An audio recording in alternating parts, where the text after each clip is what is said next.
आप देख रहे हैं punjabkesari.com और मैं हूं आपके साथ कोमल पवार। केंद्रीय कैबिनेट ने 30 अप्रैल को हुई मीटिंग के बाद कई बड़े फैसलों के बारे में बताया है। कैबिनेट का एक फैसला पूर्वोत्तर के राज्यों से भी जुड़ा हुआ था। सरकार ने मेघालय के मावलिंग खुंग से असम के पंचग्राम तक बनने वाले हाई स्पीड कॉरिडोर को मंजूरी दे दी है। ये कॉरिडोर 186.80 किलोमीटर लंबा होगा और जिसकी कुल लागत 22,864 करोड़ रुपए है और ये प्रोजेक्ट हाइब्रिड एन्युटी मोड पर बनाया जाएगा। बता दें, सरकार के आधिकारिक बयान के अनुसार इस प्रोजेक्ट का 144.80 किलोमीटर का हिस्सा मेघालय से गुजरेगा और बाकी बचा हुआ 22 किलोमीटर का हिस्सा असम में होगा। प्रधानमंत्री नरेंद्र मोदी की अध्यक्षता में आर्थिक मामलों की मंत्रिमंडल समिति यानी कि CCPA ने इस प्रोजेक्ट को मंजूरी दे दी है और प्रस्तावित greenfield high speed corridor project से गुवाहाटी से सिलचर के बीच अब ट्रैफिक जो है वो मैनेज करना काफी आसान हो जाएगा।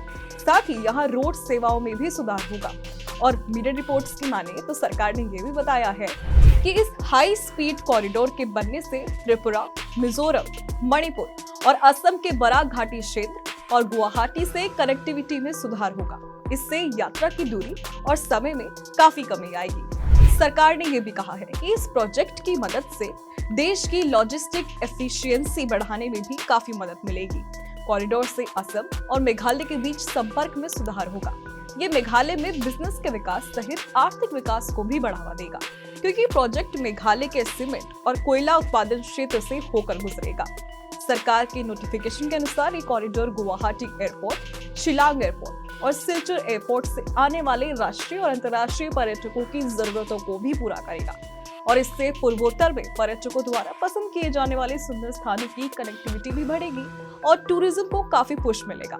ये परियोजना गुवाहाटी, शिलांग और सिलचर के बीच इंटरसिटी कनेक्टिविटी में सुधार करेगी।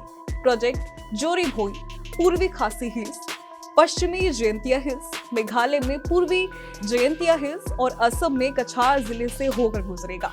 इससे मौजूदा जो NH06 है वहां पर भीड़ भाड़ और ट्रैफिक काफी कम हो जाएगा। साथ ही PM गति शक्ति नेशनल मास्टर प्लान के मुताबिक परिवहन की बुनियादी ढांचे के विकास को भी बढ़ावा मिलेगा। और सरकार के बयान में तो ये भी बताया गया है कि ये प्रोजेक्ट पूरा होने पर शिलांग सिलचर कॉरिडोर क्षेत्रीय आर्थिक विकास में महत्वपूर्ण भूमिका भी निभाएगा। इससे गुवाहाटी, शिलांग, सिलचर, इम्फाल, आइजोल और अगरतला के बीच कनेक्टिविटी में काफी सुधार होगा। अभी के लिए सिर्फ इतना ही, लेकिन देश और दुनिया की तमाम खबरों के लिए आप देखते रहें punjabkesari.com। नमस्कार।